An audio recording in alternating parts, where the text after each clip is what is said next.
Pazia la ligi kuu nchini Uingereza EPL litafunguliwa hii leo kwa mchezo wa ngao ya jamii Community Shield kati ya bingwa wa ligi kuu ya nchi hiyo Arsenal dhidi ya mshindi wa FA Cup Manchester City utakaopigwa katika dimba la Principality katika mji wa Cardiff nchini Wales majira ya saa 11 kamili kwa saa za Afrika ya Mashariki. Wawili hawa watakutana tena katika mchezo huo wa ufunguzi baada ya misimu miwili iliyopita walipokutana kwa mara ya mwisho mwaka 2023 na Arsenal akaibuka mshindi kwa mikwaju ya penati baada ya mchezo huo kumalizika kwa sare ya bao moja.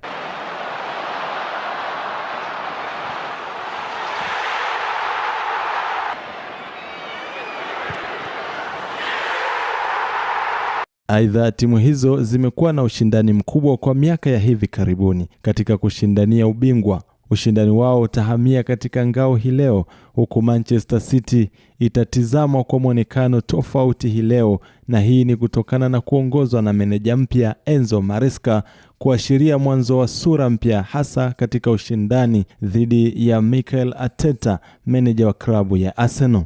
Arteta amesema bado ana nguvu ya kiushindani na wako tayari kumkabili yeyote kwa kuwa yuko katika hali nzuri kabla ya msimu kuanza. That's what we're going to try to do. We're going to have a really strong opponent, but we are really excited to start the season, to start with the first trophy as well. And I sense a really good energy around the place. All the internationals are back, and we can't wait to start competing. Mashabiki wa Arsenal watapata nafasi ya kuwatazama nyota wapya walioingia katika dirisha hili kama Christos Zoris ambaye anaweza kupewa nafasi ya kuanza kama winga wa kushoto baada ya kucheza vizuri katika michezo ya pre-season. Nyota mwingine ni Bruno Guimaraes katika nafasi ya kiungo ambaye anatazamiwa kuwa chachu ya kuongeza nguvu katika nafasi hiyo.